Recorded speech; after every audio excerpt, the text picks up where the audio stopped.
man, I'm happy that didn't get caught. Totally mistimed it. Yeah. No, I didn't. You No, did. I mistimed it. I was trying to like delay it to get it in there, but nah, that's okay. No. I won't repeat it. Just next time. Hello, everybody. Welcome to another episode of Actual Play Broadcast. Today, we are back with GM's Grimoire as the official name that we have going for this. Yeah, and I've got some funk in my throat. I don't know what it is, so if you ever hear me, I'm going to try to do my best to do it away from the mic, but if you hear me clear in my throat, I'm not dying or anything. I just woke up from a nap and there's something will not leave my body. I had a piece of spinach stuck in my throat just a moment ago. Oof. Gross.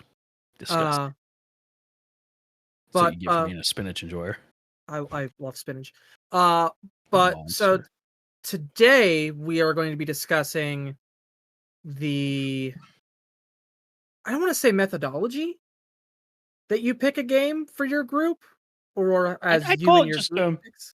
a general process. Like, I mean, it's nothing super formal, but it is just like there's a point in time where you got to decide, what are we playing? Whether that's you as the GM deciding, what do I want to run? Or you as the GM being like, I want to run something, but I don't know what. So I need to go ask my players. And kind of going from that question to all of that thought that goes in between of finding the answer. Yep. Thought and research and whatever else, depending on how hard you want to go at figuring out what it is you want to run.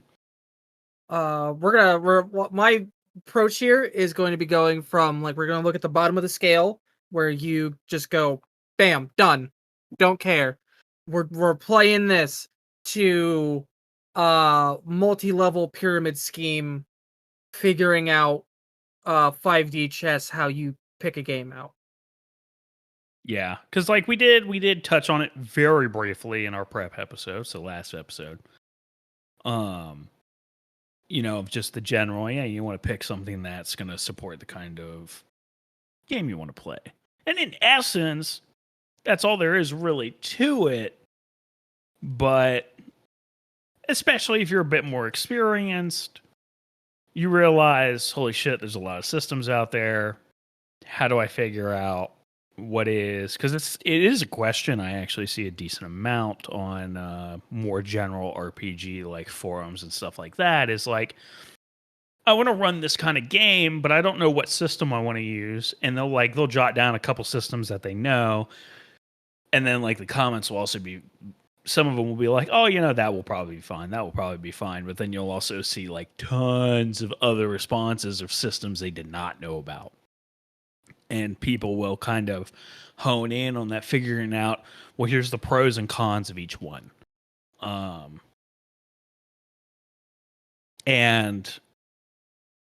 If you are looking for a very specific experience, it's a very good way to approach things. Is to kind of find these systems and find what are these pros and cons. And then, like we said, it doesn't have to be a super formal process, but it's a way of honing in for whatever game you want to represent. Like, to start from the bottom, is it a game to make your decision process as easy as possible? Is it a game you and your players already enjoy, and that you're like, yeah, I'll run that. Job done. You found your game. If it's something okay, let's just call it what it is. If your group just plays fifth and they don't want to bother learning anybody else, that is a choice you can make. Wasn't there a 2-year span where the only thing that our group was playing was either Shadowrun or Pathfinder? I mean, pretty much. Okay. I'm just saying. There's a significant chunk of time where all I was running was Shadowrun. And that was it. But Shadowrun isn't the, dare I say, biggest cock on the block, so I feel justified in punching Wizards of the Coast right in their nutsack. We have bias, folks. It's true. I mean, it does go beyond bias, though. Realistically, go to any RPG group. 9 times out of 10, they've played 5th edition at least once. I dare say 9.9 times out of 10, they've played 5th edition once at least. It is just a part of reality that it is a game that has dominated the sphere. And like, while we personally don't care for it, we do have to acknowledge that it has this influence in the market, and people do play it a lot. But it's a pretty salient point. It's a conversation that does happen a lot in the space of, we want to play X. All we know is 5th. Is there like a hack for this for 5th? Which is always a choice that you can make. But I think it's fair to say we both would argue that is not always the best choice. It is not. Though, like, I can't imagine trying to run a hack for 5th that is like a mecha game.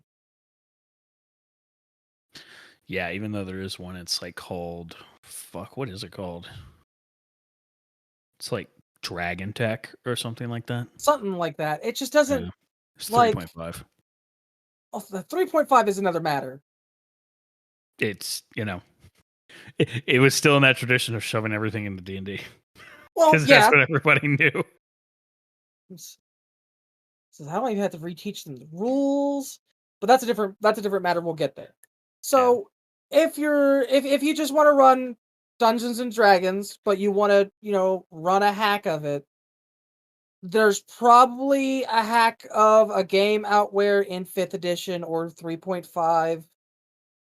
Is it going to be good? I can't promise that. Is it going to be fun? I can't promise that. But you'll have a functional system. You'll be able to roll dice. People will have character sheets. Things can get done. Yeah, like, for example, one I've seen a lot for D&D. People are like, I want to do cosmic horror, aka Cthulhu type stories in D&D. Can you do it? Yes. Is it going to be as effective as a system designed to invoke and run those kinds of stories, such as Call of Cthulhu? No. Is it functional? Yes. But and I'm pretty sure this is actually a throwback to a reference we made in the last episode, but if you put Cthulhu in a D&D game, you're giving it stats, which means the players absolutely can kill it. Whereas in something like Call of Cthulhu, most of the time, it doesn't even matter if the thing has stats, because it is almost certainly going to kill you. Because Lovecraft type stories is not about killing the monster. It's about, stopping an old one from waking up, or trying to even just understand what the fuck is going on, as well as dealing with whatever kind of mind-bending cosmic fuckery is happening, and coming to terms with humanity being a speck of dust on the cosmic wind, which D&D does not have mechanics to support that. Obviously, role-playing and players buying into the concept and all of that can really help carry it if you were to play it in D&D.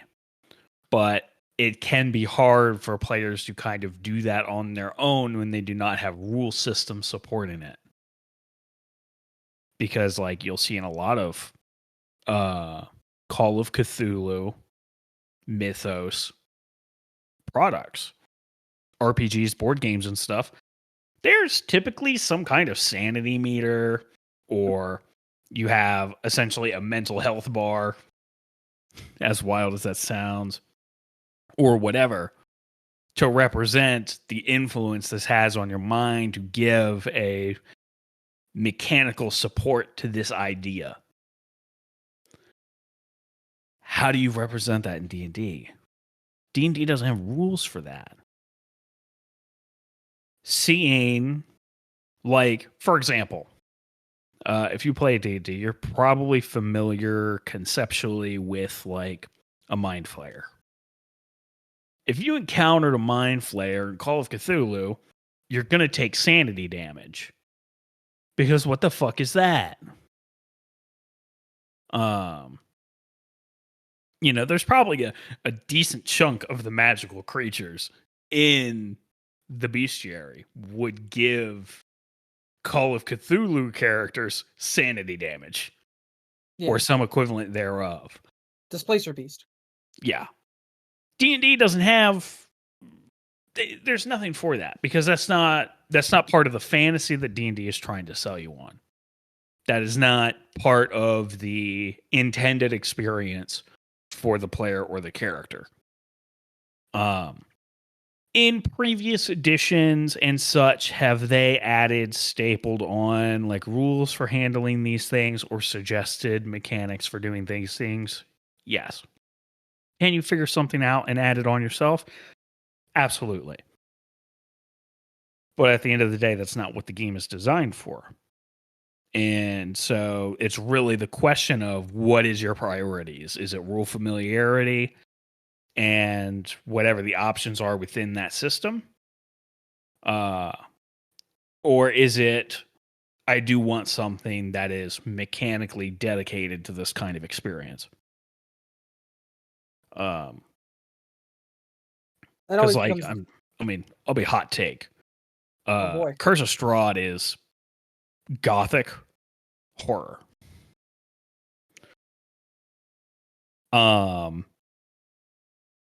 I feel like it is a shame to run it in D&D. I agree. I would argue there are better systems to emulate that experience. Hacked or otherwise. I think there are other systems that you could hack for it that would be cool. Super hot take territory. I think you could go get Vampire 20th Anniversary Edition, Hunters Hunted 2. I think you still need the core book for all the rules. But you could get V20, Hunters Hunted 2, along with Dark Ages Vampire. And you could probably run a pretty good Curse of Strahd game. As long as you're willing to, like, chalk up some abilities and stuff yourself. Everything comes back to a little darkness. Not really, but, like, if I want to go total hot take territory, like, it's doable. It's a little bit of work on your end to hack it, because I doubt there are any pre-existing hacks out there. But, like, World of Darkness is gothic horror.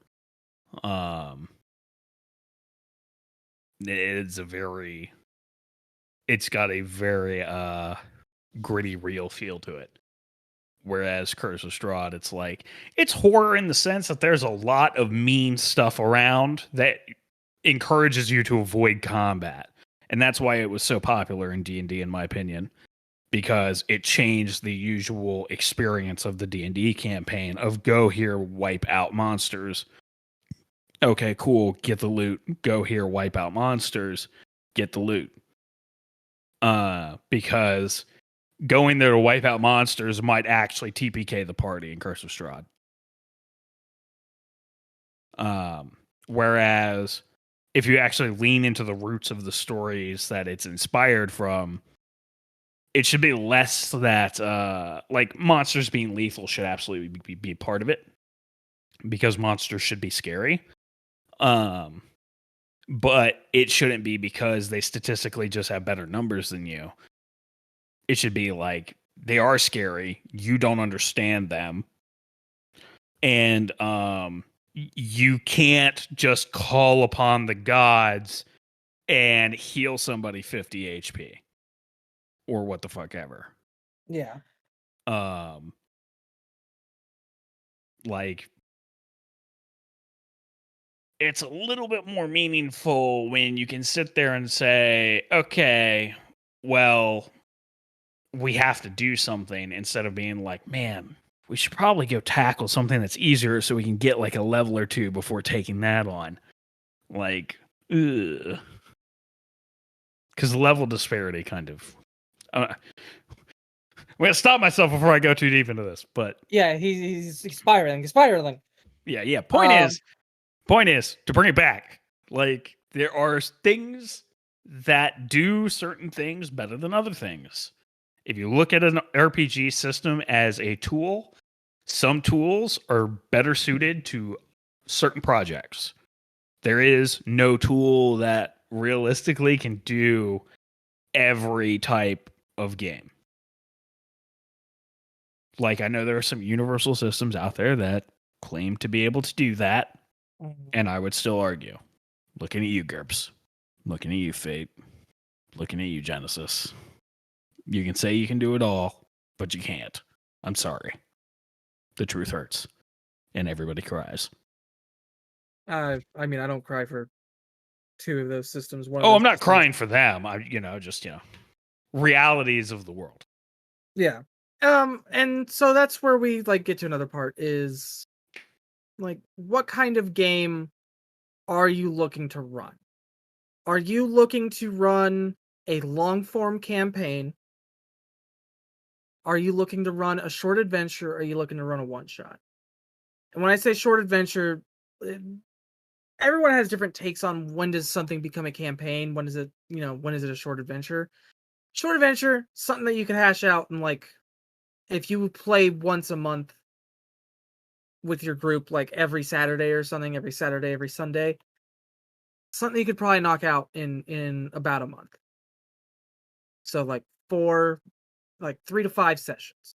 After that, you start looking at hitting campaign territory, and some systems lean themselves to doing that better than others. Well, you can play any system in a campaign fashion, but some systems lean themselves more towards longer forms of campaign.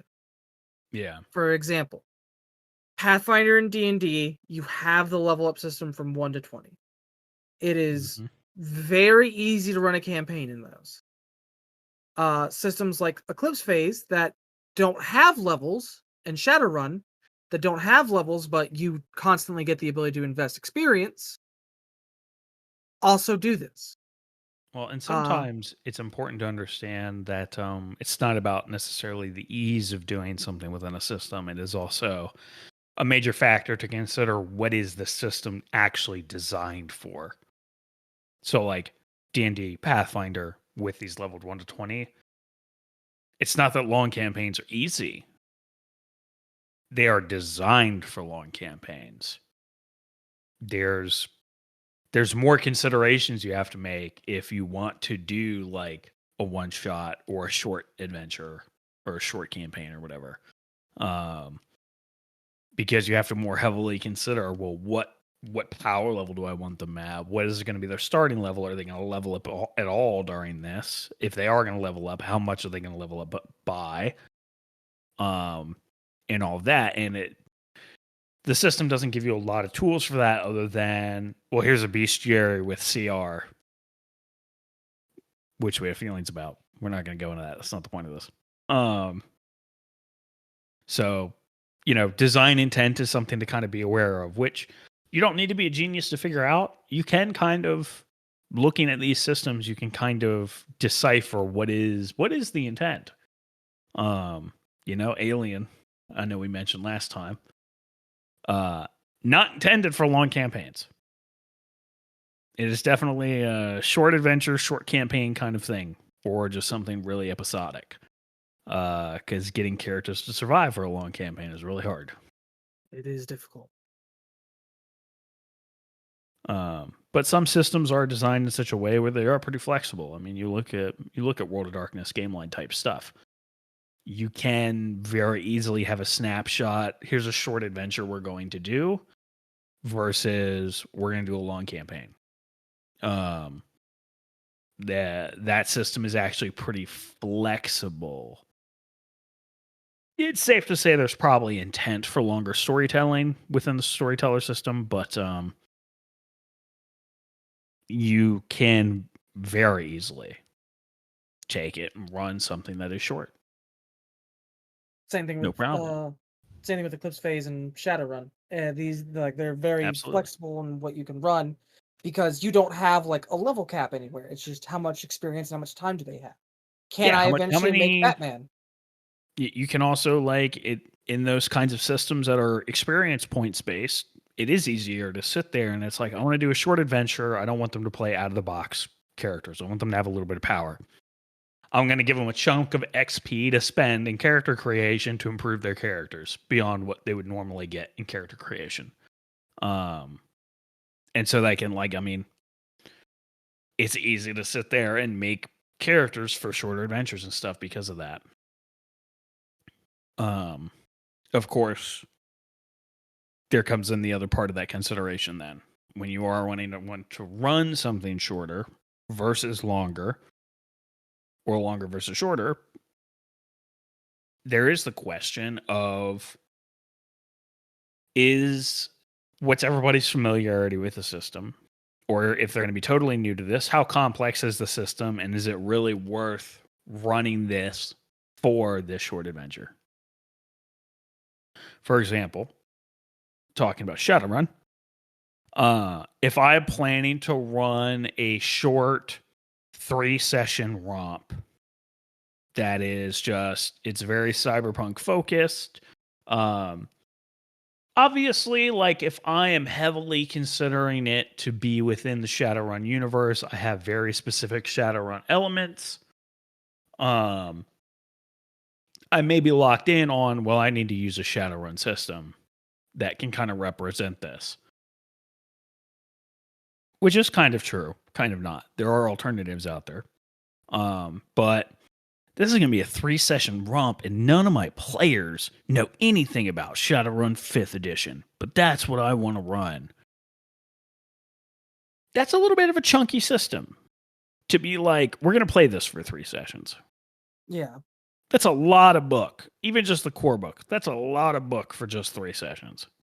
Unless your players are like absolutely down and they're like, yeah, I've wanted to check this system out, you know, I've heard like, you know, good things or whatever, or I just think it's really interesting. I want to play it. Like, unless your players are like really on board, it might be worth considering like maybe something else, which is when you are looking at these bigger IPs, they might have some more variable options. Like Shadowrun, they have their very rules light option in Shadowrun Anarchy, which might be more fitted to your 3-session romp with people who are not familiar with Shadowrun rules.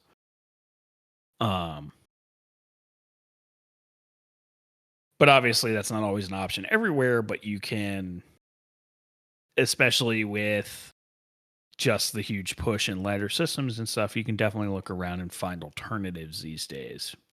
Even something like Shadowrun. I actually can't remember the name of it, which makes me look bad now, but there is I did see on Drive Through RPG that there was a Shadowrun with the numbers filed off, streamlined rule set. I think it was still D6 Dice Pool. But yeah, it was Shadowrun that was not Shadowrun. Had all the fantasy and the cyberpunk and everything. But if you're not necessarily sold on Shadowrun, you can also be like, okay, well, I know I want cyberpunk, and that broadens what your options are. And that's not to necessarily hone in on specifically like I want to run Shadowrun as a question, but this idea of exploring options based off of complexity and for how long you're planning to run. Yeah. I mean, I Because the plan on. reality is, you know, if your players are not going to be committed to learning a system that is a little more involved, probably want to avoid something that's particularly crunchy. Yeah, I mean, I plan on saving complexity for a little bit later. It Yeah, is an just kind important of consideration. Uh, touching on it as a metric right now of perusing your options. yeah. So like the first things that I recommend doing and what I generally try to do is a question of, are we already familiar with this system? Is it already something that we're running? Cool. That's the very easy barrier of entry. If you go on the end of, no, I want to run something that we don't usually run, then you ask the question of, well, do my players know the system? If the answer is no, then it's going to take a minute I would recommend doing shorter stories first. Only because you don't want to dedicate a time slot, and you as the GM don't want to sit here, get all these backstories, start writing things up for them, and then 3 sessions and everyone's just like, man, I kind of don't like this. I don't like this system. I just don't jive with it. And then you have a bunch of wasted time. Whether or not that's the right or wrong way to look at it is a different question. But the process for a new system is, we can try it. If we like it, we can, delve deeper into it at a different time. And when you're picking out a system as the GM, I recommend having a story kind of already in mind of what you'd be running in that system. For example, if you were like, oh, I've been wanting to try Shadowrun, because we're using that as the example. Oh, I've been wanting to run Shadowrun, but I don't know what story I'm going to tell in there. It kind of harms the experience to a degree if you don't have any idea what you want to do. Yeah, In like that system.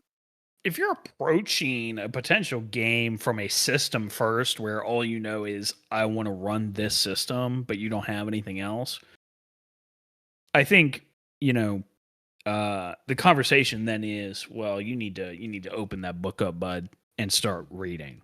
Yeah. Not necessarily, downloading all of the rules to your brain, because that's a lot. Don't do that to yourself. We talked about that in the prep episode last time. If you haven't seen it, go watch it. But Yes. If you don't know what you want to run, absolutely grab the book, read through the fluff in the book, read the short stories, read what kind of creatures and stuff there are. Just look at that stuff. And if you're still not sure from that, go online and see if other people have played this game and what kind of stories they're telling. Because I will say there is a very real problem with a lot of RPGs where they sell you on the concept of what the game is, but then you open up the game and it's like, what do players actually do in this? Like, okay, we have a really good world. We have good rules. We got some interesting stuff going on. There's a lot of interesting potential things to do, but there's no expected this is what players do. Yeah. And like, if you're stuck, it's just like, I don't want to, like, if you're sold on the idea, it's like, well, let me run a short adventure then, but I don't have an idea of a concept. Like, I just don't have a story written out. I'm not like fully prepped. Don't be afraid to run a module. True. I know that Pathfinder has modules, D&D has modules, Shadowrun has modules. Eclipse Phase has modules. I think all of them are free for Eclipse Phase. Yeah. I'll admit, modules are always like the last thing I think about, because I kind of see them and I just hiss a little bit like a cat at a xenomorph. It's one of those things. It's like, get that thing away from me. Like, I don't need that. I don't want that here. And I'm like, Yeah. I'm roughly the same way. I don't like, it's not immediate like, hiss, get the fuck away from me with that. I don't want that shit here. I don't react that way. It's just one of those things that's just like, that's someone else's story. Yeah, I like, don't I'm want gonna to run make it clear. I don't begrudge anybody that uses modules. It's totally fine. You want to use module, by all means, knock yourselves out. There are modules I've looked at where I'm like, I kind of want to run that, but there's very few and far between. Because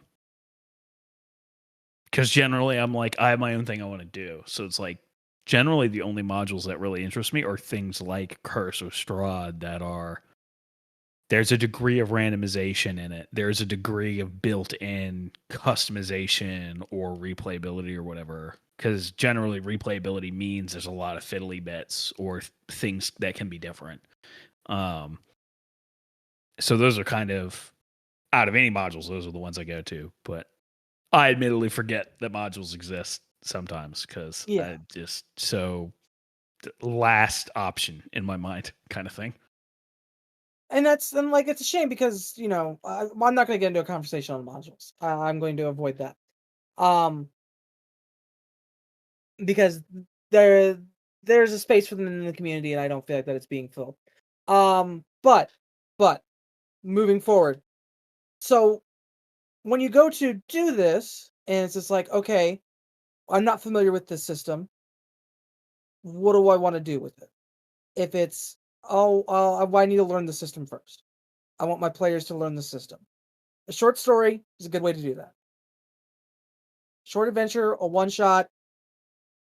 Most things can function within a one shot. A lot of things can also function in long-term campaigns, but there are some things that don't lean as heavily towards doing that. Please see the Aliens game, Aliens RPG. Yeah. But on getting a story written, well, a rough draft of a story, because don't write too much. Don't do that to yourself. If you wind up in a situation, it's like, cool, system picked out that I'm interested in running. System picked out that I think my players are going to be able to learn it, and a short story picked out, ready to go with the story and the genre. Cool. Now we get to the point where it's like, okay, you could probably run the game from there. But again, we're trying to go from bottom floor to top floor. How are you looking at the system? There are other considerations that can be made. They don't have to be made, but there are things that I would recommend you keep in mind, especially for anyone that's a little bit more seasoned and you keep running into these issues. It's like, man, every time I try to run a new system, everyone just kind of bounces off of it. People aren't having fun. Da da da da da. This is where we start getting into the level of complexity.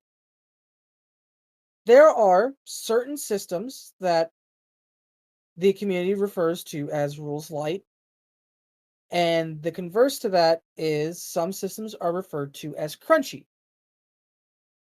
Those are subjective terms for the most part. I believe rules light is a way of, I don't believe that's branded. I think Powered by the Apocalypse is what it's primarily called.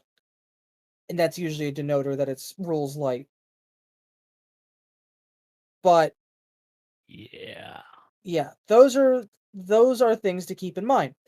If you have a group of individuals who says math sucks, I don't want to do math. I don't want to do a lot of math. I don't want to think. I'm here to relax. Crunchier systems might be a harder sell. Not saying it's impossible. Not saying they're going to bounce off of it. You can sell lemons to a lemonade farmer. Lemonade farmer? Farmers, they don't farm lemonade, they farm lemons. You get my point. It's just a matter of how they interact with it and if it's something that they want to interact with. A number of people will say, what's the go-to cyberpunk genre? I only know of one game that I've played in that does cyberpunk genre really well. There are other ones out there that exist. Cyberpunk Red. I haven't played Cyberpunk Red. Here's what I'll say about Red. This is not a full-blown review. It's been a hot minute since I touched it, but I know when I touched it, wow, it was really light compared to what I expected. And when I think cyberpunk, I think cyberware augmentations that actually do some crazy stuff. When I played Red, I was, in a word, disappointed. The cyberware was not very impactful, in my opinion. It didn't matter technically because of how rules light it was, but it was not comparable to Shadowrun, where it's like, yeah, you want to be in combat, like, and you want to be able to fight another proper combat character, you need initiative boosting cyberware, whether that's BioWare or actual proper cyberware or whatever. Like, you need that initiative boost so you can attack multiple times. Like, there was nothing really comparable to that. It was typically like you get functionally like advantage on this or whatever, or you get an extra like +1 here or whatever. Like, it's Yeah, rules light. Yeah, it's a rules light. There are costs to playing in rules light systems. You there's a cost to everything. An equivalent exchange. Edward. But one of the things that you have to kind of keep in mind is that, like we discussed earlier, certain genres and certain systems lean themselves to either shorter or longer forms of play. Certain genres also tend to have a leniency towards complexity. For example, if you're doing anything in space, I don't know about you, I'm not an astrophysicist. Space is pretty fucking complex. I'm not saying that there aren't, like, just look at like the Star Wars systems. Those are fairly light, but even then they got some schnutz to them. And you could do Powered by the Apocalypse in space. There's probably a system for it. But whether or not it appropriately feels like it is a different question. One of my big issues with Powered by the Apocalypse is that you more or less staple the rules to insert genre title. So you could just take the rules and you go, well, I'm now painting base over 75% of it. And then you're like, we're not liking space. Let's do steampunk, and you just keep putting new coats of paint on it, and it's a new experience, quote unquote. And it's not. It's a question of whether or not the game appropriately satisfies that feeling that you and your players are wanting. If you're just looking to get a game in, it's just like, hey, we just want to play an RPG in space. Powered by Apocalypse can probably cover that. But if you're wanting to actually like get more of that feeling and actually like interact with the fantasy of that system, that's where rules light systems like Powered by the Apocalypse tend to kind of fall flat.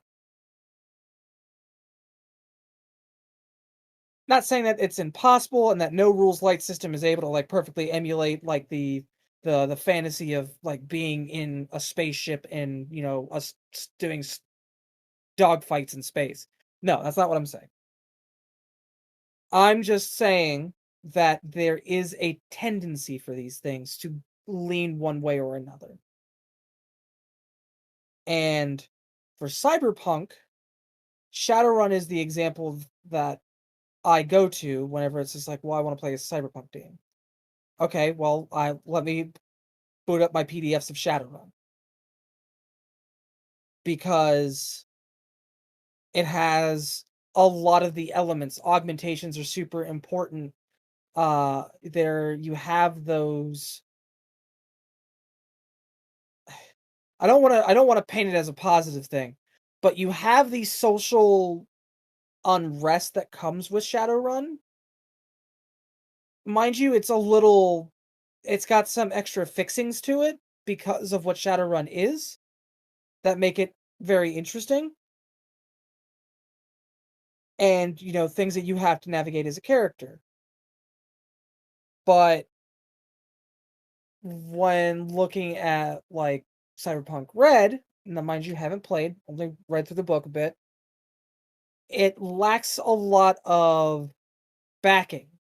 It feels like everything's there on the front, but when you dig in, you don't like have those high detailed augmentations, you don't have that high detailed customization.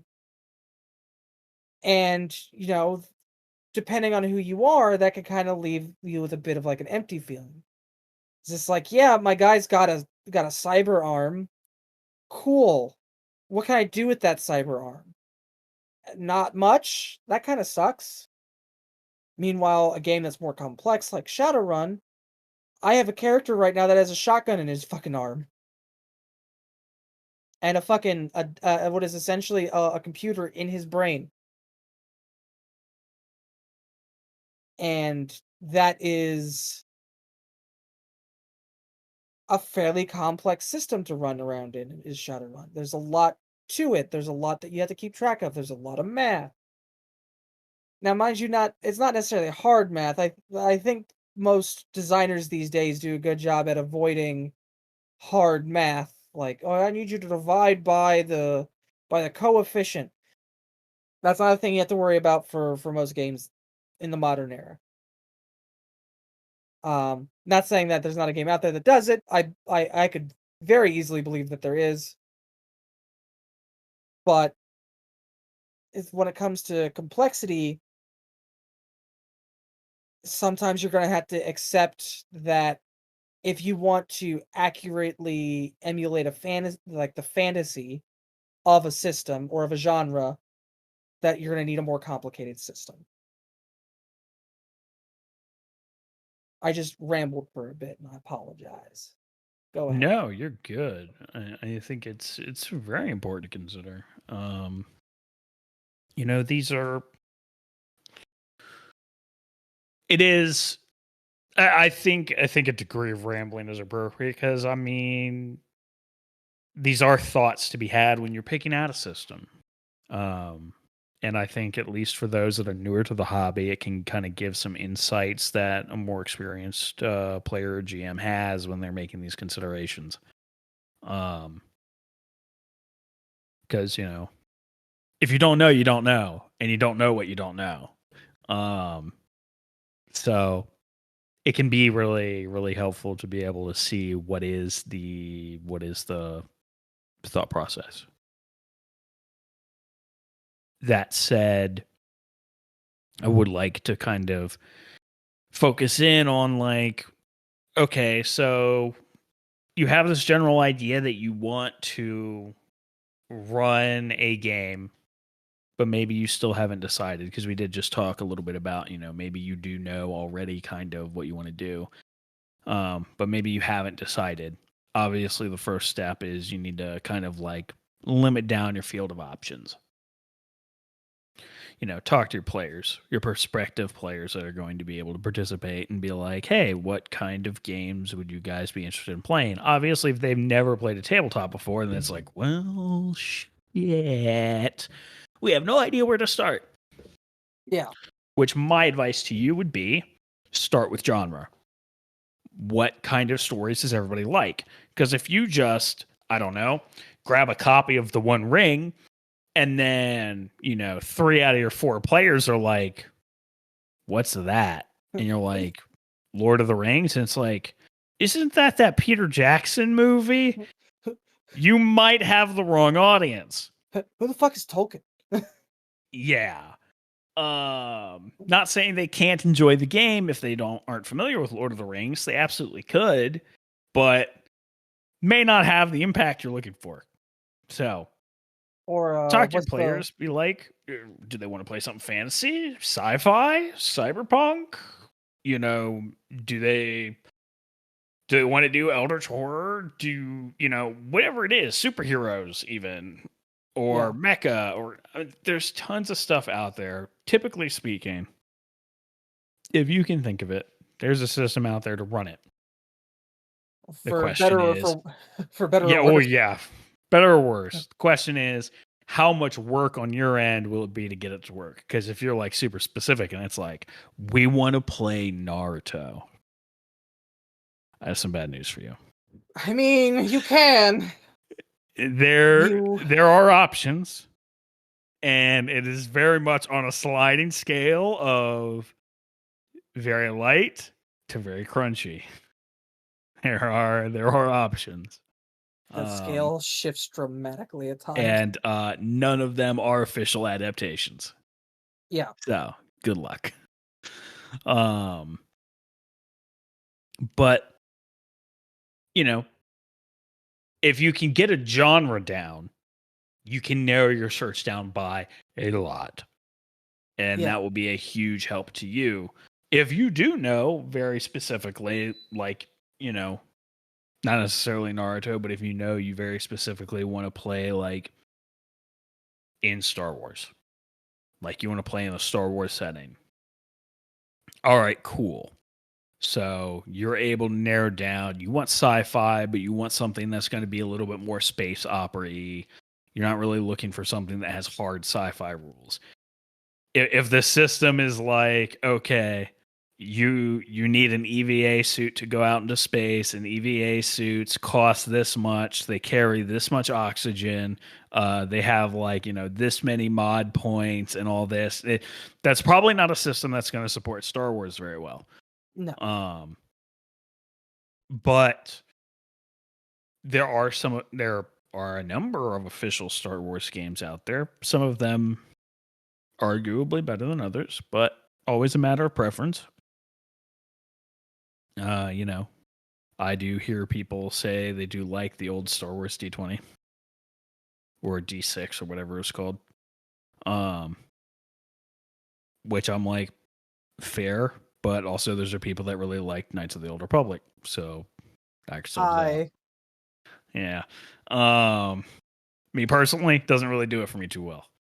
I think Star Wars in a very leveled 1 to 20 system is a travesty. But that's my personal feelings. But if that's something you're looking for, there are options for it, both official and unofficial, because, you know, as is the nature of all things, it has been, you know, there's a fan project that converted Star Wars into 5th edition game. So even that is an option if that's what floats your boat. But if you know you want Star Wars, you're going to look for things that are like, what is important? This is the question you should be asking yourself, is if you are wanting to invoke a specific property, what is the things about that property that I feel is important to mechanically invoke in the system? Like, what is it that I want the system to do that is going to scream or feel Star Wars to me? If the idea of hitting something with a lightsaber 20 times until it's dead does not feel like Star Wars to you, you should probably stay away from like Star Wars with leveled systems like, you know, Star Wars 5e and stuff like that. Yeah. Because those systems are generally going to lean towards HP as a bar and attacks lower that bar little by little, and you just overwhelm it with enough attacks until it finally dies. Whereas you have Edge of the Empire, Age of Rebellion, and Force and Destiny, where HP pools are a lot smaller. Combat can be a lot more lethal, but you can also have that more cinematic feel where it is actually a mechanical possibility for your players to go running down the hallway of the Death Star and taking out stormtroopers in one shot because they're mooks. And Genesis has a system for mooks where if you hit them and deal damage, they die. Or they are at least taken out of combat if you don't want them to actually die. And that's how mooks are handled in those games. But you also have rules that support, like, you're going into the duel with Darth Vader, which mechanically I wouldn't recommend. It's a really bad idea. Because he's gonna have better stats than you. I'm sorry. Gonna get clapped.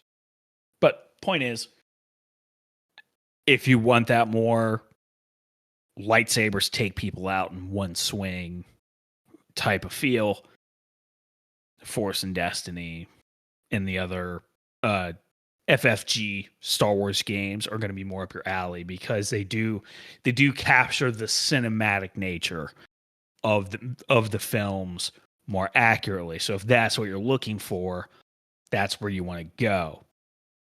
Now, if you're looking to be like, well, actually, I was thinking I wanted to do something a little bit more like Republic Commando. I mean, IMO, I think you're kind of shit out of luck. Republic Commando chalks itself up as as a squad based, not entirely tactical shooter, but it's a little bit more hardcore of a shooter compared to things like Battlefront. Yeah. Could you run it in Genesis? Sure. Would a D20 like leveled system really be appropriate? Probably not. So you might be a little bit more pressed in that regard, but generally speaking, like you just kind of want to be hunting down that whatever that feel is. So like you could still do Republic Commando, and as long as you're fine with having a more cinematic feel rather than a little bit more gritty tactical feel, then you could still use, Force and Destiny, Edge of the Empire, Age of Rebellion, the whole FFG line, whatever. And obviously this extends to everything. I want to play fantasy. Well, what kind of fantasy do you want to play? If you want to play something Dark Souls-esque, well, I don't know if I'd really recommend a traditional D20 system. I know they recently have put out, or at least translated, a Dark Souls 5e thing.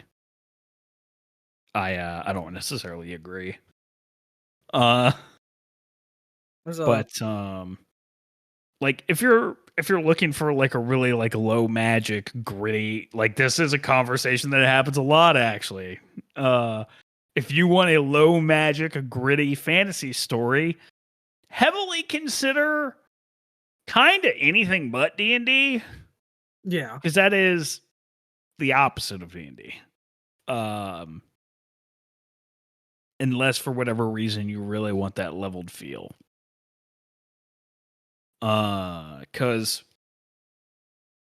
this, okay, you don't want magic in a system where magic is like part of like the balance and the gameplay and everything. But then you want it to be this low fantasy feeling, but that should mean if you're doing low fantasy, realistically, you're trying to invoke something akin to Game of Thrones if you're like, I want to do low fantasy. There's no such thing as a level 20 fighter in Game of Thrones. There's Jaime Lannister, who is the best swordsman in Westeros, arguably. But,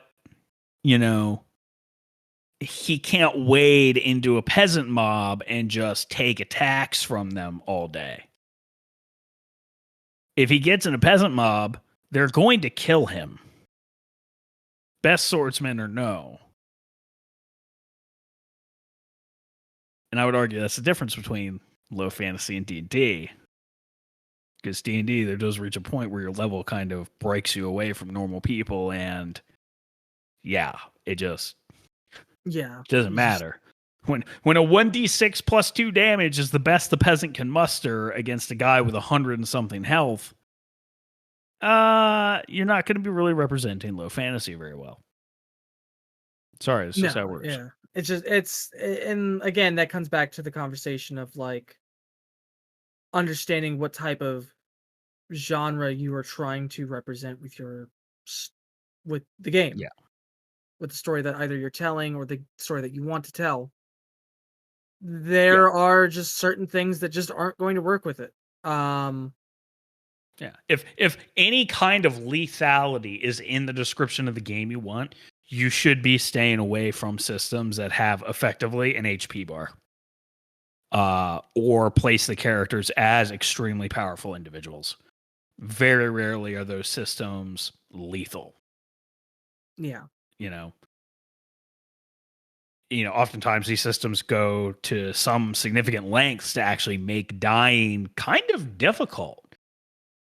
Like you could sit there and be like, oh yeah, dying in D&D is easy. I mean, you just, even at level 1, you can die pretty easy. But like realistically, past that point, it gets harder to die.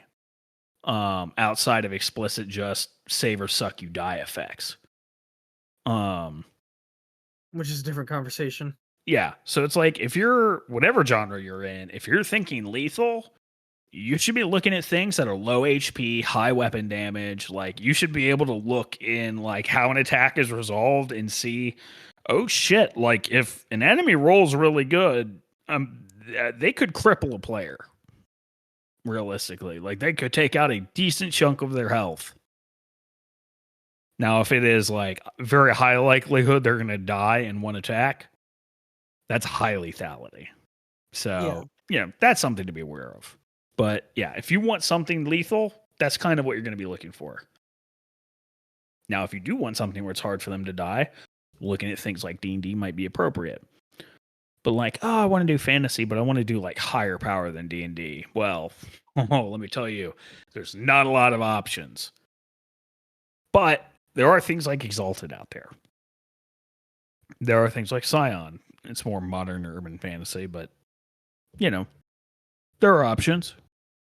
But if you just want the very typical like lower technology, more medieval kind of inspired fantasy, Exalted is very Eastern coded, but Exalted is out there. I'm sure there are other things as well that I'm maybe not aware of. I mean, depending on, again, the kind of fantasy you want to tell, if you're like, well, I don't want like your typical Western fantasy. I want to like do like feudal Japan. You have L5R, you have what's it called? Iron something. Oh. Shit. I default to L5R because that's what I love to death and dearly. I mean, it's really good. It's totally a valid example. But I mean it's an important metric to ask though, is like, okay, you know what genre you want to do. Is there a subgenre within that you want to focus on? Because if like it is fantasy, but you're like, I want to do explicitly not Western fantasy, there are options. There are things out there. They might be a little bit more niche, but if you go looking, you'll find them. The first ones that come to mind, like we already said, Legend of the Five Rings. I would recommend 4th edition Legends of the Five Rings, as would Brandon. Yes. Not the FFG new 5R, unless that is really your shtick. We don't like it, though. So if you generally like the things we like, take our word, avoid it, grab yourself 4th edition. Let me... I just want to step in real quick. I'm sorry. Yeah. I have to. So... Okay. One of the things that I have an issue with, I'm going to try to remain as unbiased and as calm as possible. One of the issues I have with what I refer to as new 5R, which is Fantasy Flight's take on the L5R system, is it Genesis-esque? Yes. Do I enjoy that? No. But that's not my primary issue. Esque is generous. It is straight up Genesis. It's only D6s, so or D10s. So they have their their proper proprietary dice, custom dice for L5R if you want to use. Yes, they do, but it's not in all shapes and sizes. It's just like the one, That's fair. Side amount. They kept it to D10s. Thanks. I'm salty. Back to being unbiased. Unbiased. The issue with the system comes down to, if you want to be the best swordsman, like that is your entire shtick, is I'm going to be a fantastic swordsman. The system ties your character's behavior to how you roll. If you wanted to attack defensively, that's a strange thing to say, but if like you were being careful, looking to parry, looking for openings, you'd be attacking with the water ring, which affects what your dice pool is. But let's say you go, oh, they've misstepped, they're wide open, I'm going to just unleash a flurry of attacks. Well, now you're switching to the fire ring. Okay, so what if that's a lower dice? That's a lower number for me. Guess what? You're rolling less dice.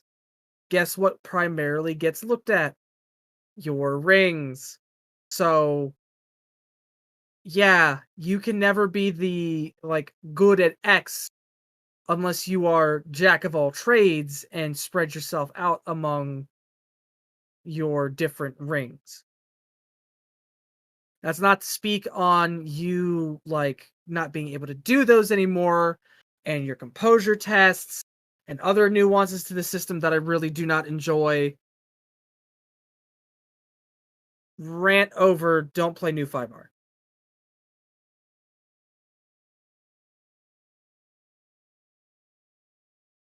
Yeah.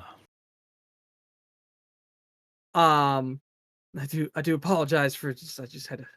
No, it's totally fair. Short version. If you want to, check it out. But if you generally share our opinions, it's probably worth skipping. Yeah. Just go check out Fourth. Fourth's really good. Fourth is really good.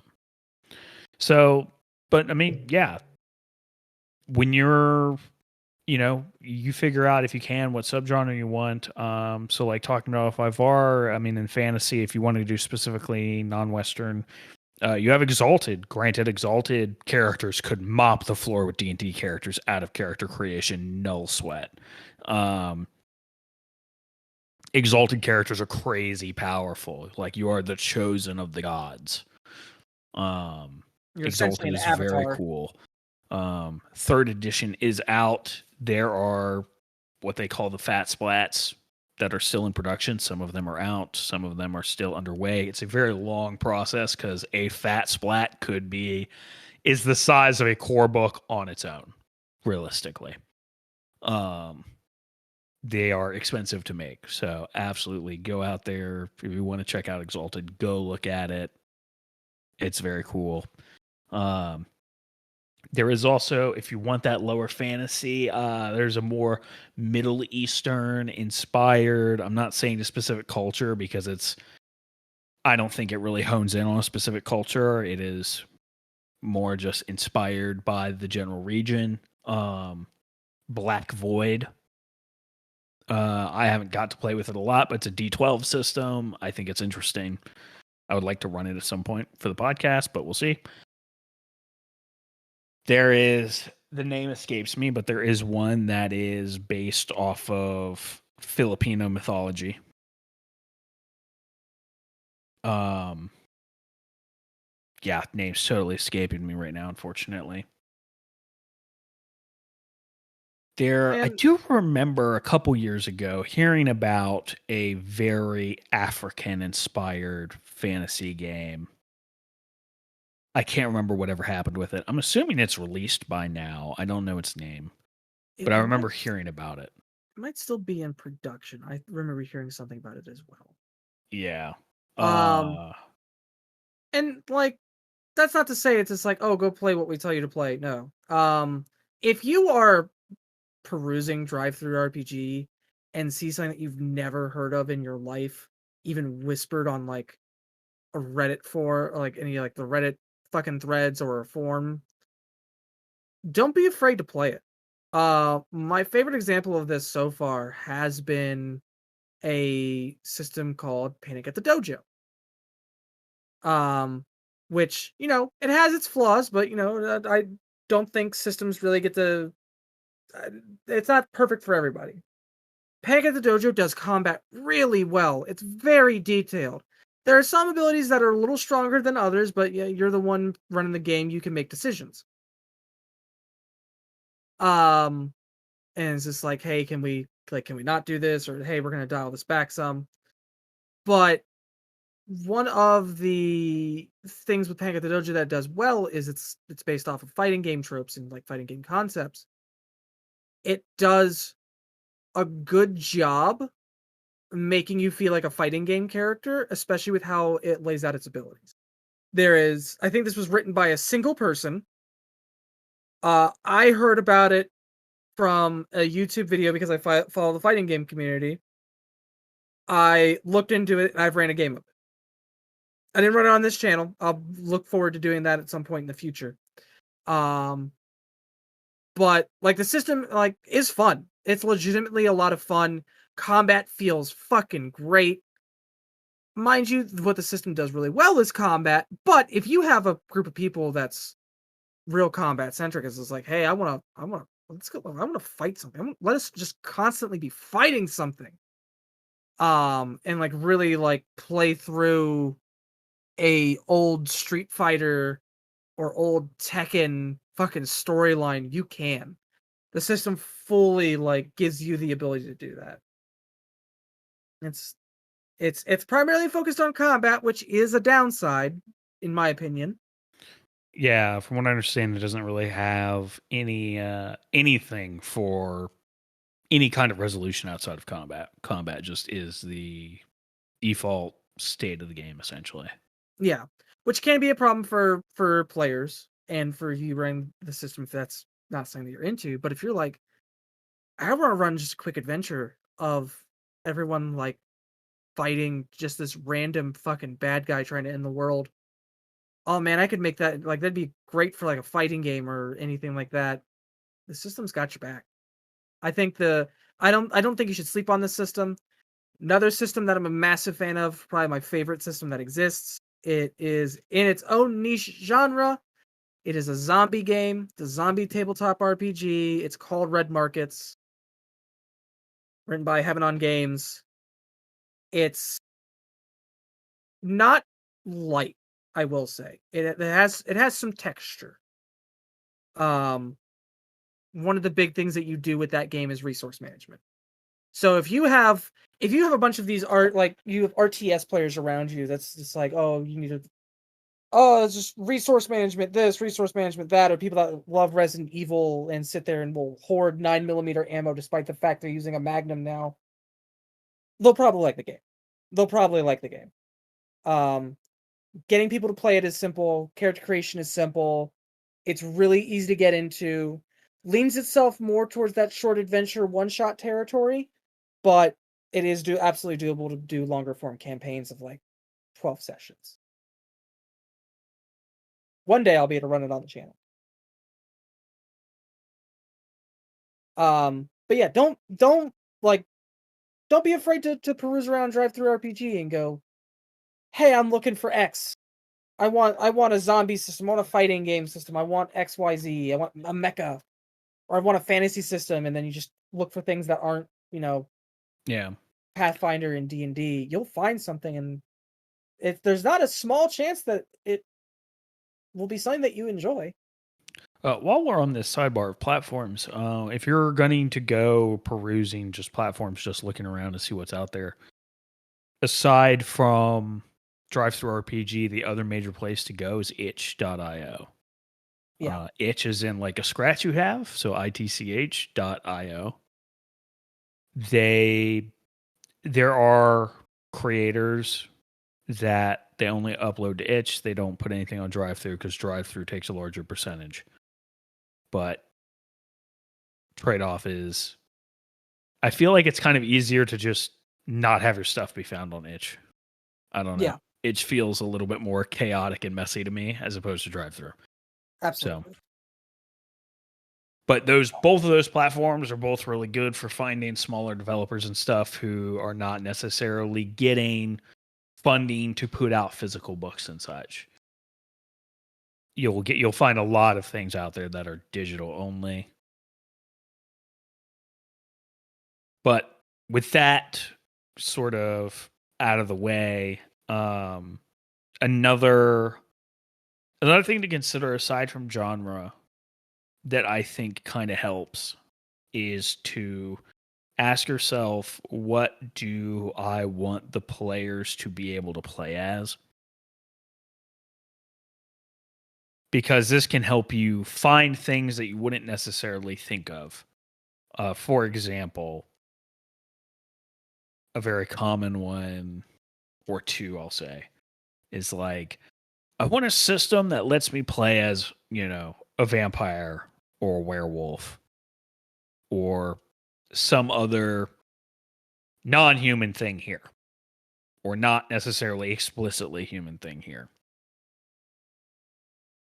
Or if you want, I want my players to all play wizards.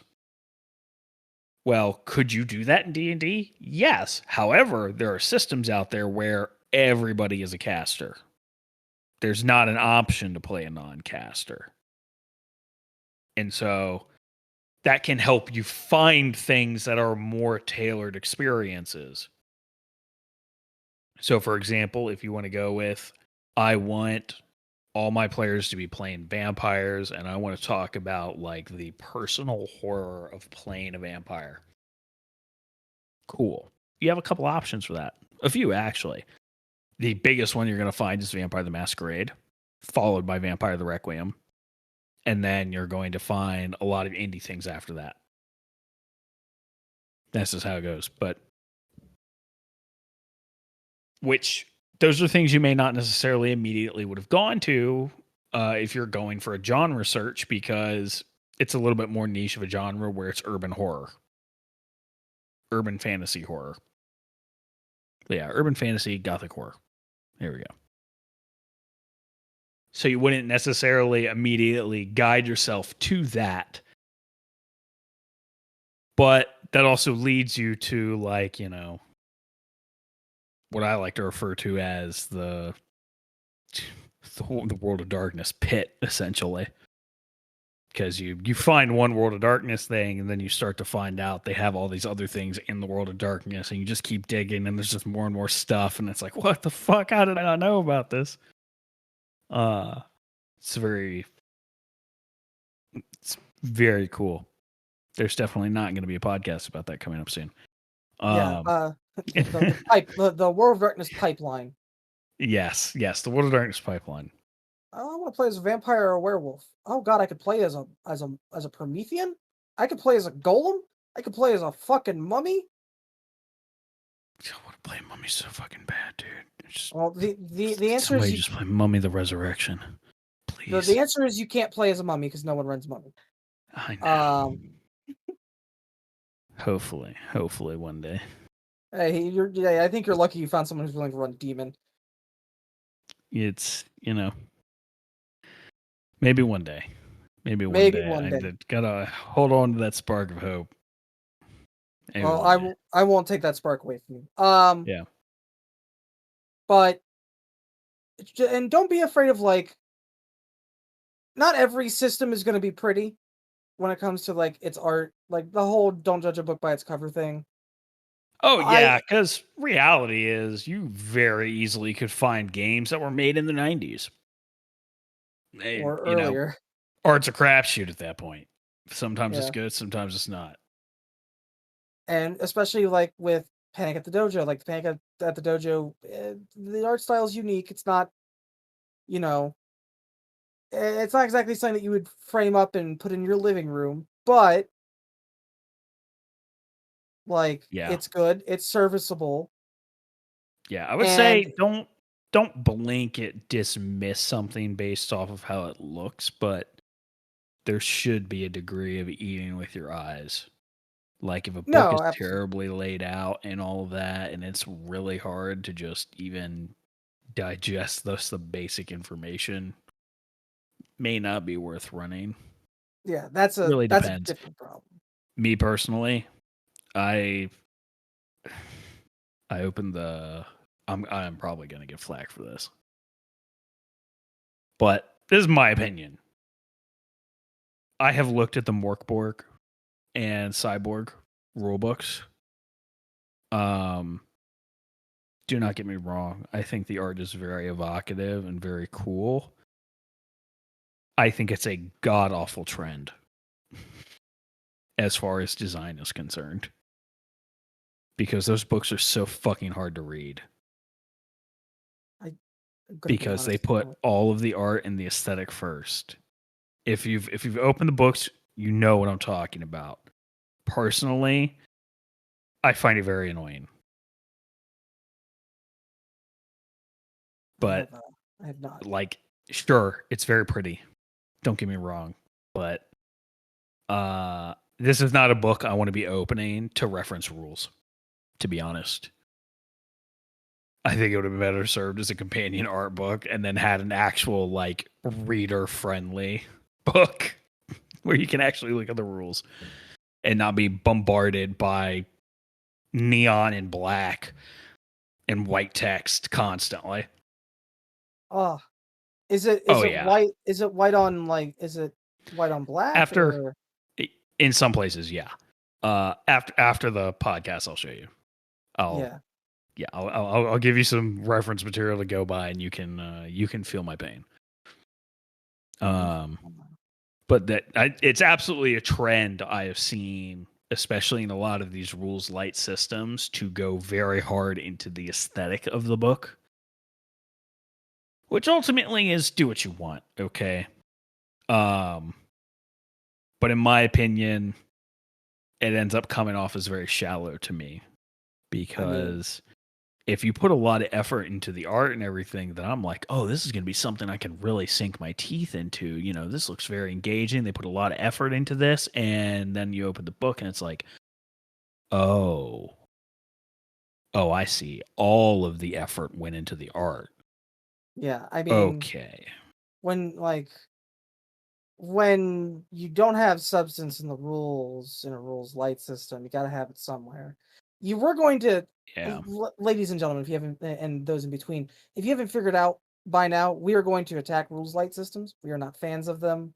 That doesn't mean that we're against every rules light system. I own a couple of rules light systems that I think are great. Oh yeah, same. It's just, not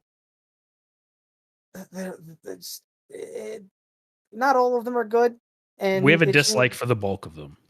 Yeah. There are the few that really, to redeem myself for my bashing, I will recommend one. Go check out Our Brilliant Ruin.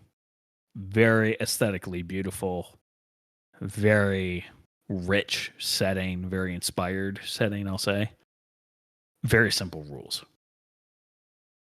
It's not as simple as PBTA, but it's rules light. Just going to call it what it is. It is a one-page character sheet. Like, it is very simple. You literally do not need. You could fit the majority of your character sheet on an index card, realistically, if you were to really maximize space. Yeah. But it very comfortably fits on one sheet. And also, Our Brilliant Ruin, totally free. Don't want to take my word for it? Literally go to DriveThruRPG and get this, I think it's 300 pages or whatever. And the most of that is just setting information and art and such. It is not heavily dominated by rules. Really, it's literally free. You don't have an excuse. Go look at it. It is a beautiful, inspired thing. Just go look at it. If you want a physical copy, I believe they are going to be having a Kickstarter or a backer kit soon or whatever. I'm sure if you go to the social media for Justin Achille or the official website for Our Brilliant Ruin. Yeah. So there you go. I redeemed myself on Bash Rules Light Systems. And there's not anything directly wrong with them. It's just a notable trend of them are uninspired and don't bring anything new to the space. And it's just, here's some rules and you can slap a genre on it, like I said earlier. But back to the matter of hand. We always end up in a tangent, bashing rules light systems. I think we primarily I think we just bash Powered by the Apocalypse. That's what it really comes down to. I get it. Powered by Apocalypse is designed in such a way it's very easy to design for a specific type of story and all that, but don't find it very engaging. Sorry, not sorry. Yeah, but keep in mind, you want to know what you want your players to engage with and how you want them to engage with the system. If you want big damn heroes, Call of Cthulhu has the space for it, but doesn't lean itself to it. No, absolutely not. The biggest heroes your heroes are going to be in Call of Cthulhu is people that save the world, and they're never going to be acknowledged for it because nobody knows they saved the world. Yep. Great, you stopped Cthulhu. Go back to your job. Yeah, go back to and just live with the fact that all of that happened. You know what an eldritch fucking horror looks like, or a Yithian looks Yeah. like. There is a game that came out some time ago. I think it's really good for the genre. I can't remember what it is, but you play a guy on an oil rig. Like It Sleeps Below or something like that. Is this like a Cthulhu horror type thing? It has a lot of similarities. It is not Okay. directly Cthulhu mythos, Fair. but I'm not saying if it's literally mythos, but I'm assuming it's at least inspired because you're oh god, yeah. in the ocean, you know. It is a horror game. Okay. It is definitely it is definitely, this shit isn't right. Dear God, what is this? Yeah. Kind of deal. Is it, groundbreaking in the space? No. Is it good fun? Yeah, it's good fun. Definitely if you're like in the mood for like, I want a Cthulhu game. But moving forward from that, it does a good job of representing the fantasy, and it definitely gets the tone right. Tone is a thing that you have to worry about for some systems. You're not gonna play uh you're not gonna play Cthulhu and be big damn heroes. The world knows that we saved them. And you're not gonna play fucking D&D and be assaulted by cosmic horrors that shatter your sanity, and you can barely function with knowing that now. This Yeah, the and just incongruent. yeah, we should also be clear, like some of these systems are not going to explicitly tell you these facts about the systems. Especially in like just the basic advertising, like a lot of these systems you're going to have to open the book and see, oh, okay, so this is like the kind of story. Otherwise, you are dependent on going to reviews or other people just in general talking about the game to get a feel of what the game is really about, what is the scale of it, what is the tone, and everything. Genre is generally pretty straightforward. You almost always get the genre in just the advertisement of the game. But a lot of games still are not good about telling you this is the kind of vibe, this is the type of story we expect you to tell, all of that stuff. Yeah. And they don't tell you how much that can be flexed. Here's a good way to kind of get a picture of it, just speaking from a design standpoint, like a visual design standpoint. Does the system use a lot of warm and bright colors? It's usually a more upbeat system and may not mesh so well with darker subtext or text. Do you Unless have it's an Changeling. Unless it's Changeling is weird because Changeling is weird. Yeah. But It's fairy shit. You should know what you're getting into, to be honest. If you pop open a book and everything is dimly lit, darks, blues, generally this is more of leans itself more towards an eerie or horror vibe.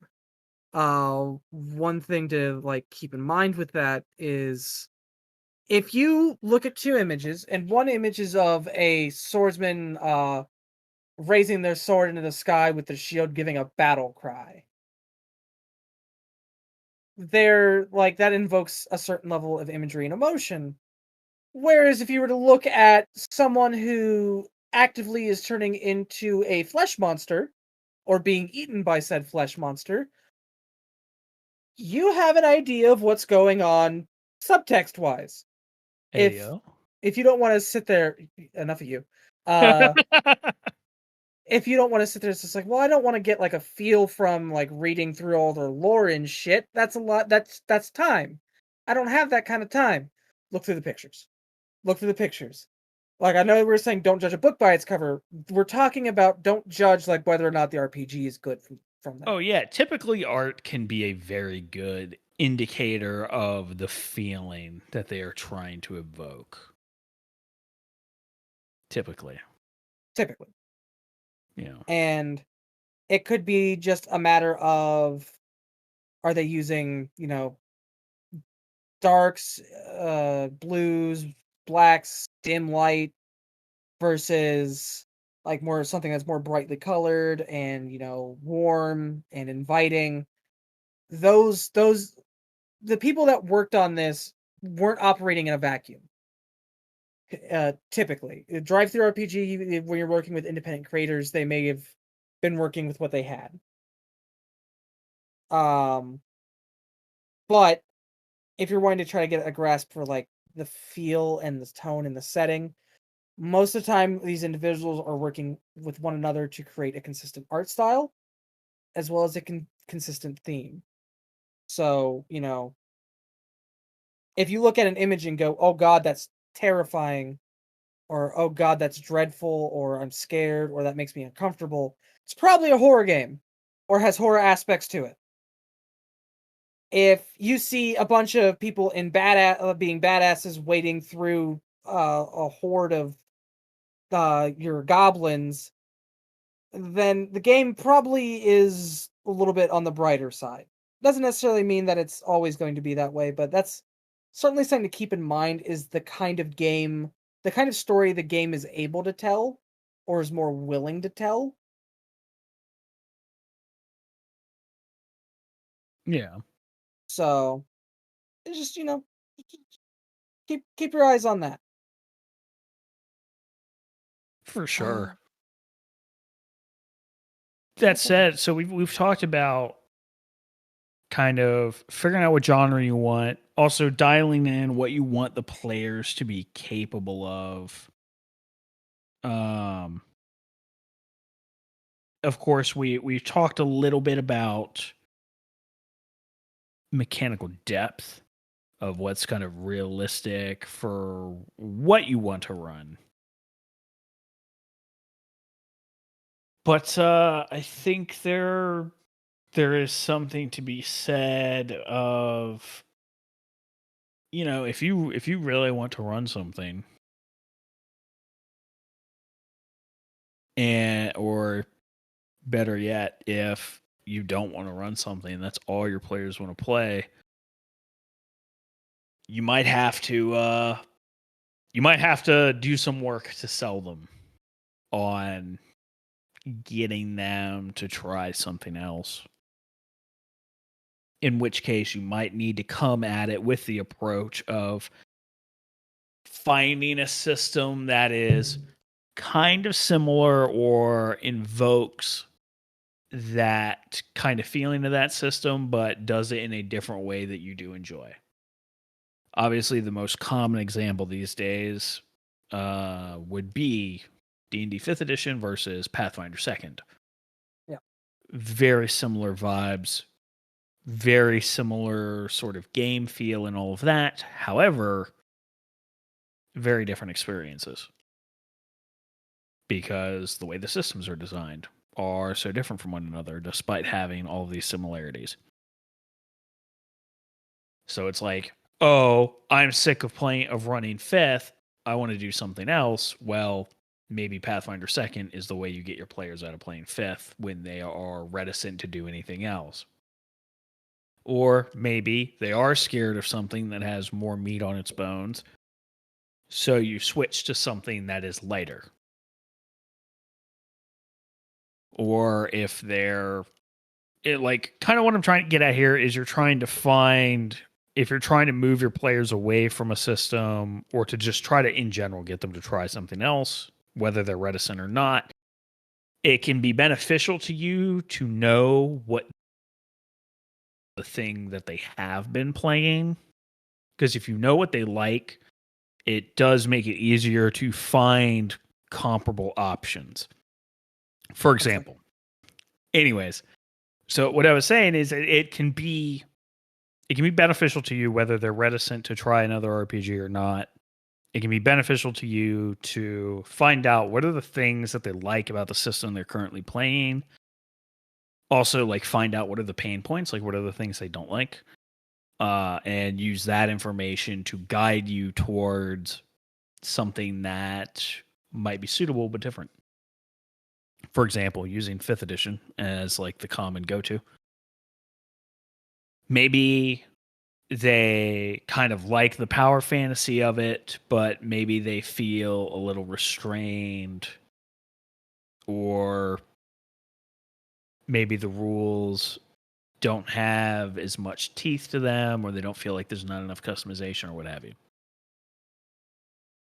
Kind of calling back to a previous suggestion, maybe the answer is Exalted. Exalted has a really high power fantasy. It's got a lot of customization. It's got a lot of flexibility. It has a decent amount of crunch to it. But maybe if that fantasy is too high for them, maybe you have to bring it down and find something comparable. Or maybe they still do like the D20 aspect and the leveled system, which Exalted does not have. Exalted is experience based. Well, then maybe the switch to Pathfinder is appropriate. Oh, but maybe they don't feel powerful enough in that. Well, I can't think of any great examples to suggest that is leveled and more powerful than, Pathfinder or whatever. But things to consider. What are the things they like? If they really like Magic, find a system that has good support for Magic characters. If they feel like the Magic is too invasive and overpowering, well, okay, now you need to find something that is lower Magic. Or maybe if you see that they do really enjoy political machinations and they're not really as invested in like Magic and such, and maybe they feel like a little bit of lethality would be a breath of fresh air, maybe playing something like the Song of Ice and Fire RPG, or it's the separate system that it was built for it but separated from the brand, Sword Chronicle, feudal fantasy role playing, maybe that's right up their alleyway. Yeah. And so find the things that they like, don't like, as a way to narrow down options. And one of those things is like you have to keep in mind is don't be afraid to like try new things out with them. If you think if everyone's on board, it's just like, yeah, we'll try the system out, run the short adventure, see if everyone likes it, and it's just like, cool. We can either see if we can find something that's a little more complex than this. You can work with them to find out like where their tastes are at. Like we have a player who absolutely loves a magic system to death, and if the system doesn't have a magic system, they're going to enjoy it less. That's not necessarily a bad thing, it's a taste thing. We also have a player who I am going to start building their character before they do. Because they only make one kind of character that I've ever seen. Ali, if you can hear this, thank you for listening to our content. This is an attack. It is one that I hope lands critically at some point. Be honest, I'm not counting on it, Chief. Be funny though. He's just gonna one day. It's just like, why are you a bastard? And it's just like, I don't know what you're talking about because I honestly won't remember. Fair. That being said, keep in mind what they're wanting to do, because this is a collaborative experience. You're not like, yeah, you're the one that's running the game. You're not running the show. If that makes sense. Yeah. I mean, should be said, if you're a player, because there's not really going to be like a player equivalent to this episode. No. Because this is a more GM-centric thing. But if you're a player, there's nothing stopping you from exploring other RPGs and, finding something you like and being like, hey, GM, check this shit out. Wouldn't this be cool? And try to sell your GM on running something. Like me, every time I might find somebody who may be willing to run Mummy the Resurrection. One day. But a thing to also keep in mind is, as a player, if you're a player listening to this, if you have a GM that's like, "Hey, I'm only gonna run 5e." I'm not saying that they don't exist. I don't know how, rare or anything that is, but I'd imagine a chef gets tired of you know, making sandwiches all day. It's a Yeah. terrible analogy. But my point still stands. If you do have a GM that's just like, "Hey, I run 5e, that's what I do. I'm not gonna run anything else. I just have a bunch, like I have this whole world I made that only really works in 5e. And if we're playing in that, that's what I want to do. I want to run that world, so we got to run 5e." Don't be afraid to step up, and it's just like, well, if I run something, I would be dumbfounded if you told your GM, "Hey, I found a system that I think is cool. Can I run it in our usual spot?" And they tell you to pound salt. I'd be flabbergasted. I wouldn't believe they're real, to be honest. Especially if you've like had a GM that's been like, if you're in a campaign that's just like we're 30 sessions in, and you know it's just like we got to a point where everyone's just like, "Hey, we need a breather. Let's take a minute. That was an intense last scene or intense last session." If you're like, "Hey, GM, you want more prep time? Do you want to not run a game for a weekend? I'll run a game. It's this game." Worst case scenario, everyone's just like, "Yeah, we're not a big fan of it." And then it's just like, "Well, now you know, and now you can continue looking." Best case Yeah. scenario, well, you got some GM experience, and people are like, "Hey, this game, pretty good,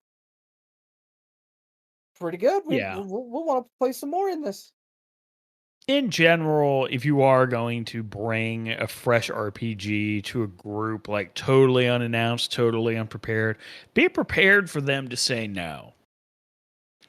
Because, like, you may sit there in your head and be like, this is going to be really cool. Everybody's totally going to be down for this. Like, this is really cool. And, it's not unusual to bring it to the group and the group to be like, yeah, doesn't really sound interesting. It happens sometimes. It does. You think you got a winner, and maybe it's only you that think it's really fucking cool, and that's just what you gotta deal with. Or you gotta sow the seeds of chaos. You just gotta slowly, bit by bit, kind of just be real more casual about it and just seed in little tidbits of information until finally they're like, we should check out that game at some point. Or you eventually are like, after seeding them for a while, be like, hey, so do we want to actually like try this out? Crazy thought. Like Zach and Mummy. One day. It'll probably take me running it and probably you deciding, okay, fuck it, I'll run it. Well, one of those two things will have to happen. One of us will break first. Yeah. We will have at some point something World of Darkness on the podcast. It will happen eventually. And maybe it will be Mummy. Maybe I will cave and be like, fuck it. The only way to get people interested in it is to run it. I will fucking run it. Because I think Mummy is very cool. It does have some interesting challenges for GM, but very cool. It's one of the. It's a whole thing. That is a different discussion that can be had. Absolutely. But I don't know. I feel like we covered all the very important salient points for figuring to help narrow down what it is you're looking for. Unless there's anything you can think of. Let's just do a quick run back of what all our recommendations are. If you're fine running it and your group already likes it, it's an easy sell. Don't be afraid to try out new systems. Just know what genre you're playing and whether or not the system you're picking is savvy for that genre.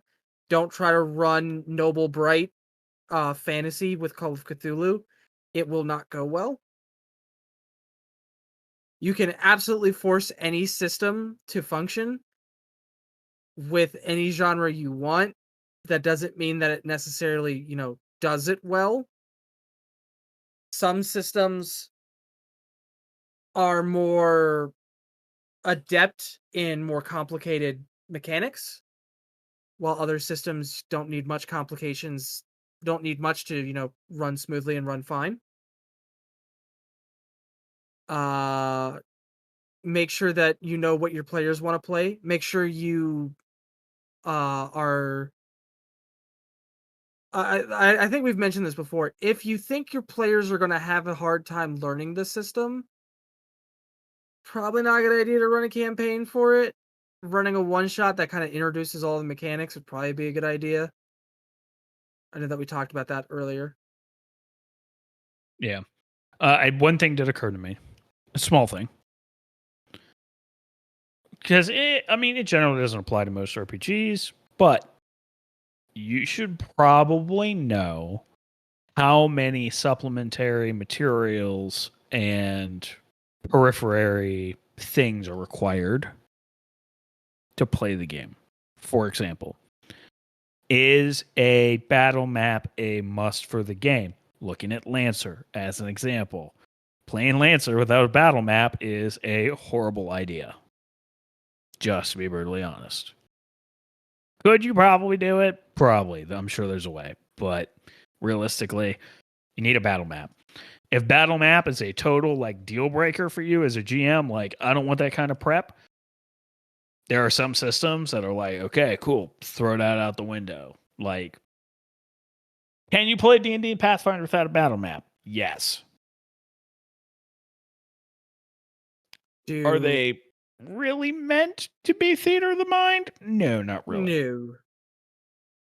So if you're absolutely no battle map, you're going to cut some options out for yourself, which is totally fine. There's plenty of things out there that do not require it.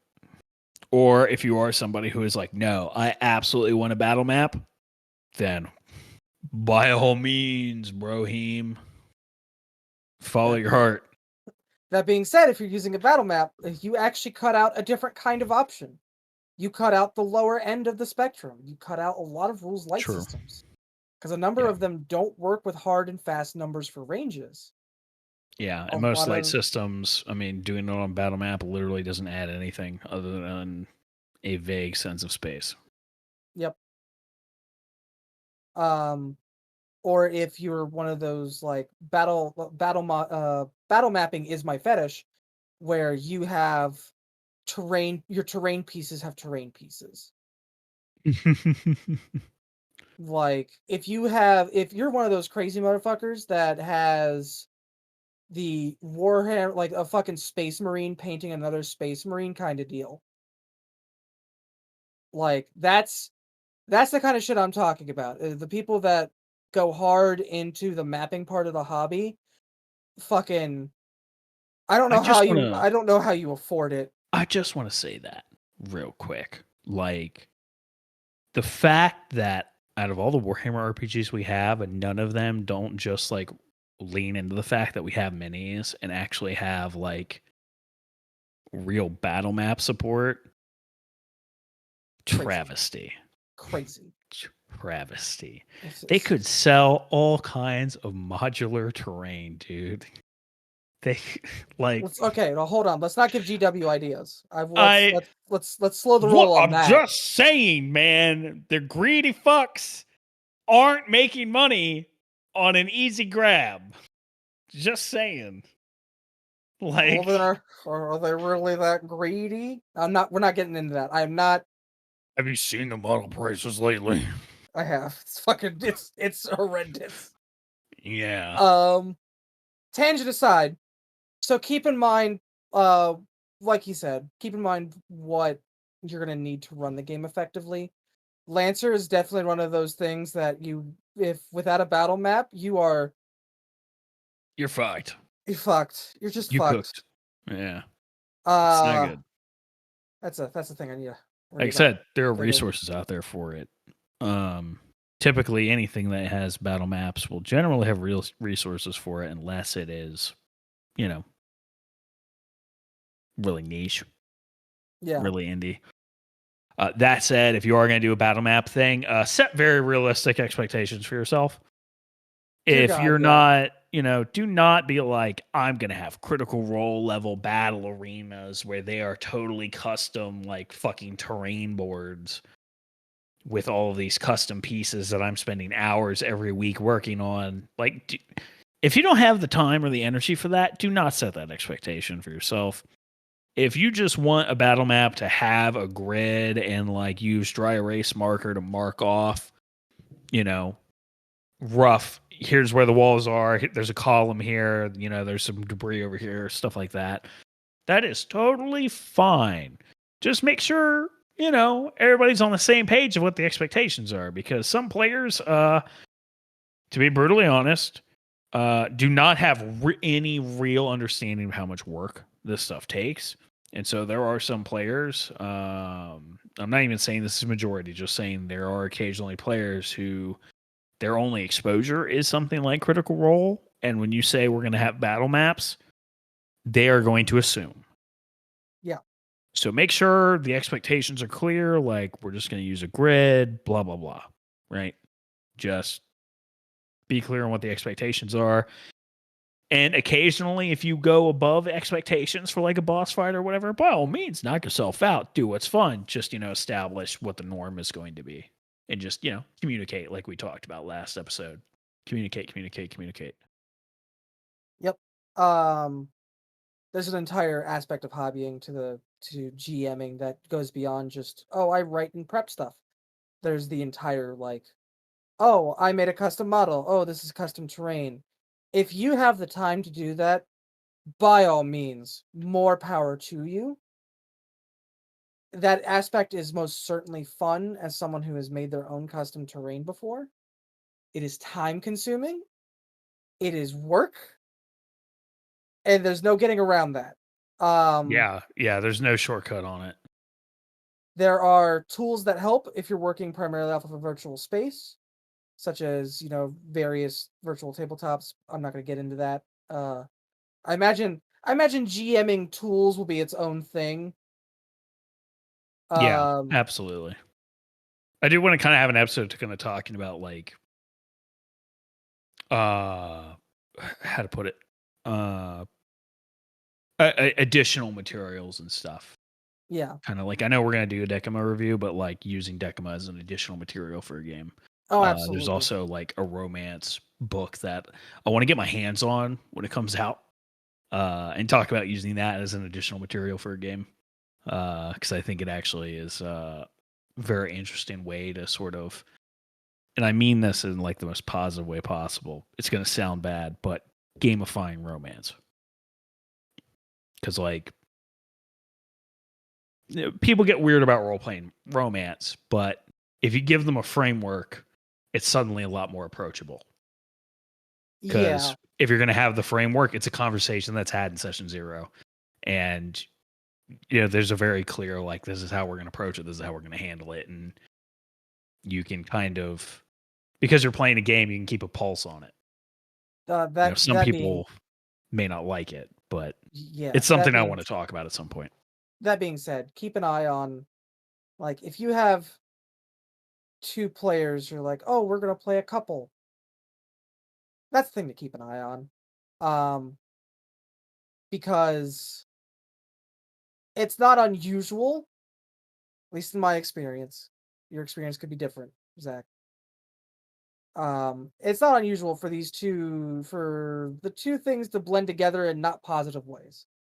Or if you have a couple playing at the table. Things, usually this is fine because usually you're playing with a group of friends. But it's if you sit down and are like, hey, I'm running a game, who wants in? And you just start asking random people at your local game store. That's a thing to be aware of and to be mindful of is, gotta make sure you don't push too hard on certain aspects, or you'll push players maybe away. don't ERP in a public game space. Yeah, don't do that. Or, don't try to, Don't show up at your local game store with your role playing group and whip out Fatal. please do not. No. That is a system that I will never be reviewing because I'll never be playing it. We don't need to. So many other people have already talked about it online. We're not going to go into depth about it. Just, not safe for work. If you want to look it up, do not do it on work hours. Or on a work device. There have been people who have reviewed it unironically. There is one guy who I don't recommend doing this. He did it with a group of friends that he was really familiar with, but he tricked his friends into playing Fatal, and he did a very in-depth review about it, how it went. Go look it up. Yeah, remember one of the previous conversations we had is like, make sure everyone else is sold on the fantasy. Yeah. Yeah. It's an example of what not to do. Luckily, it worked out because they all knew each other really well, and when they figured out what was going on, he was like, I'm doing this as like a case study of this game. You're all my unfortunate they bought subject. into it once they figured it out and it was explained to them. So, but yeah, it's more of a like, just, don't also try to, force romance between two characters or an NPC and a character. Yeah, absolutely not. I feel like romance might actually end up being its own episode, but I definitely want to, like you said, do a tools episode where if I can get my hands on that book before then, we can talk about it. I'm not going to sweat it though. So if we have that episode before then, that's whatever. Yeah. But we should definitely have an episode talking about romance. Yeah, in and of itself. Yeah. It can be problematic. But as for like picking out a game, I mean, I think we've given you the tools you need to be successful in picking out a game for your group to at least try and hopefully have fun with. Yeah, it's definitely more art than science. There's not a necessarily tried and true method. The best thing you really can do is to just kind of narrow down what your options are and to just keep sort of sifting through things until you find the thing that you want to run. And obviously, we're not saying, go out and buy every book under the sun until you find the right one. That's insane. Go look at reviews. Go to the communities where people play these games. See what they're saying. All that stuff. And understand when you're looking at reviews, you are also more likely to find negative reviews than positive ones. And when you do find the positive ones, they are typically going to be overwhelmingly positive. Correct. So just have a very measured, I mean, this goes for anything where you're looking at reviews, but have a very measured approach to some of the reviews you find, especially if you're going on YouTube for reviews. Reality is YouTubers, a lot of them anyways, I'm not saying they're all like this, but a lot of YouTubers farm engagement by being negative. If they have a negative review, it's more likely going to get traction than one where it's like, game good. And that's the review. So. Yeah. It is a thing to be mindful of. My recommendation would be, if you already have like a person that you watch on YouTube or another group that you listen to their experience on it. Like, for example, you like listening to our content. You like our takes. You like the way that we do things. And you're like, man, I want to play the Alien RPG. Go listen to our Alien RPG review. Go listen to our D&D 5e review. We're going to recommend you don't play it. Is the D&D one out yet? No, I'm going to be releasing that this week. Okay. Or go listen to our 3-hour thesis on Daggerheart. Yeah. Man. Which I unironically just ran into a Reddit thread being like, what's the consensus on Daggerheart? And I was just like, don't chill. Not the space for that. Not the space for that. We'd be ratioed out of existence. Well, I am curious. What was the overwhelming comments? A lot of people are saying, well, asking for a consensus of opinions on an RPG is kind of dumb, which it is. people too often consider communities monoliths and are trying to ask the RPG community what the consensus is on Daggerheart, which is fucking dumb. Top comment, though, I will say this, and I quote, the consensus is that it is one of the tabletop RPGs ever made. Most people agree that it features a GM and player characters and has role-playing and mechanics. Everything you would need for an RPG. Yeah, that said, very mixed opinions. There are some people on the thread that are like, love it. There are some people that are like, don't think this is it. It's got good bits. Yeah. It's got bad bits. It's got some good. One comment that got downvoted a lot was one of the highest budget Forged in the Dark hacks ever. Oof. Oof. Yeah. Yeah.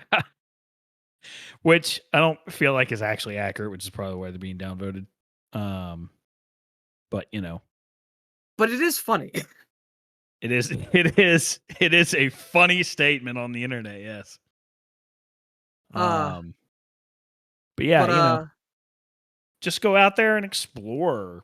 I mean, if anything you take away from this, if nothing else, what we always advocate for you to do, to go out and explore the variety of options out there. You are not limited to a handful of the top-selling RPGs. If you're trying to find RPGs and you are looking at listicle websites where maybe the term is weird to you, but I'm sure you know what I'm talking about. Articles that are just lists of things being like top 10 RPGs of all time. Number 1, D&D 5th edition. Number 2, Pathfinder 2nd edition. Number 3, Lance, or you know, like it's just literally, if you've been in the RPG space for like a year, you probably can name the top 10. Like, don't bother. Don't go to Watch Mojo, is what I have nothing against Watch Mojo, but don't watch Mojo-ify your tastes. Yeah. That's a recommendation. If your goal is to explore the options out there, just do not go to a listicle website. You're not really going to explore anything. They're pretty much just copy paste what are the top selling things, which are probably the things you already know about. You're not really going to get exposure to a lot of new things. You may occasionally encounter something that you haven't heard of, but not often.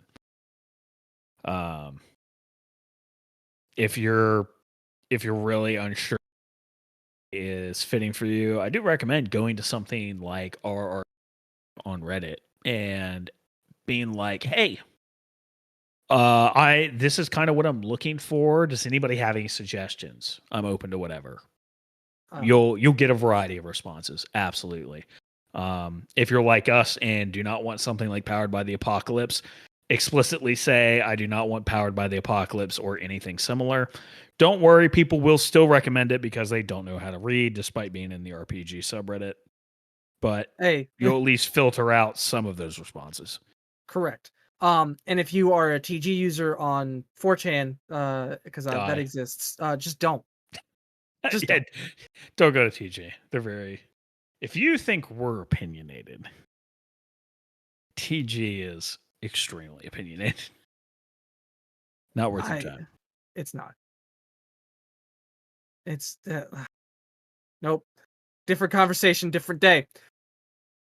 But with that, I'm gonna say that we cut it here. Thank you so much for joining us and listen to us rant and ramble at you about what we think you should do with your gaming experience. Do what works for you. This is just advice. What you extract from this and what you utilize is totally up to you. I don't live your life. I'm not your dad. I'm not your mom. I'm not a cop. I plead the fifth. Thank you everybody for thank you everybody for listening. Hope you have a wonderful evening. Bye. Bye-bye.